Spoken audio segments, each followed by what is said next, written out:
कि जो विपक्षी दल होता है वो संसद में अपने मुद्दों को लेकर हंगामा करता है और दिखाना चाहता है कि इन मुद्दों पर सरकार बचना चाहती है।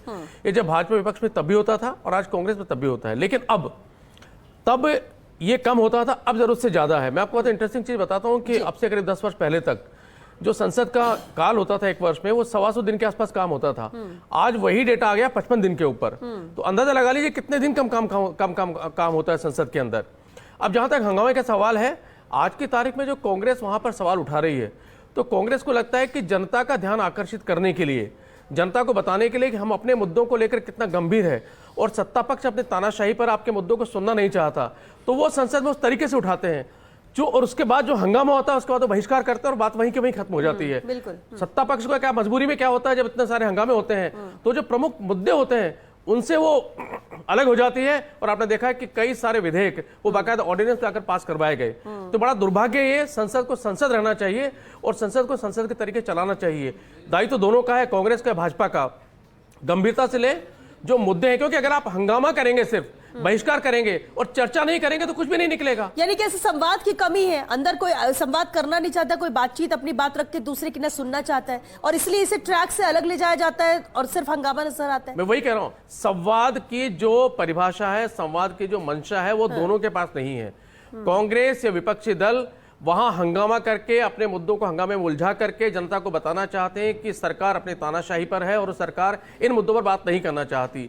वहीं उन्हीं मुद्दों पर जब ये हंगामा करते हैं, बहिष्कार करते हैं, तो सरकार ये कहती है, सत्ता पक्ष ये कहता है कि देखो इनका मुद्दे नहीं है, सिर्फ ये नाटंकी कर रहे हैं, यहाँ पर इनको चर्चा नहीं कर रहे, इसलिए बहिष्कार कर रहे हैं। तो होता ये, लेकिन असल में नुकसान किसका होता है? नुकसान जनता का होता है। जो सवाल है उलझ के रह जाते हैं, सवाल अटक के रह जाते हैं और जनता के जो मुद्दे हैं वो उनका हल कहीं नहीं निकलता। तो मुझे लगता है दोनों ही पक्षों को, सत्ता पक्ष विपक्ष को, इसको गंभीरता से लेना चाहिए।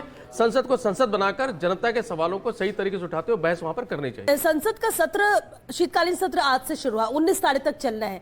आज की कार्रवाई को, आज के हंगामे को देखते हुए क्या उम्मीद की जाए? क्या यही तस्वीर रहेगी या आपको लगता है कि कुछ बदल सकता है? क्योंकि अपनी अपनी बात पे सब अड़े रहेंगे और जहां पर अड़िग हो जाए कोई अपनी बात पर, कोई समाधान ना निकले, तो फिर तो रिजल्ट कुछ निकलेगा नहीं। श्वेता, तस्वीर नहीं बदलेगी, तस्वीर ऐसी ही रहेगी, क्योंकि आप पिछला ट्रैक रिकॉर्ड देख लीजिए, वो भी तस्वीर ऐसी है। दरअसल हुआ है कि संसद को अब जो राजनीतिक दल है उन्होंने अपनी राजनीतिक टीआरपी बढ़ाने का साधन बना लिया है। तो उनको लगता है कि संसद में जितना हंगामा होगा, हम जितना वहां पर शोरगुल करेंगे, जितना कार्य को बाधित किया जाएगा, आवाज को उठा करके फिर हम हंगामा करेंगे, तो हमारी टीआरपी उतनी बढ़ती चली जाएगी, जनता के अंदर उतना हमारा विश्वास बढ़ता चला जाएगा। लेकिन ये गलतफहमी है, क्योंकि जनता सब समझती है, देखती है।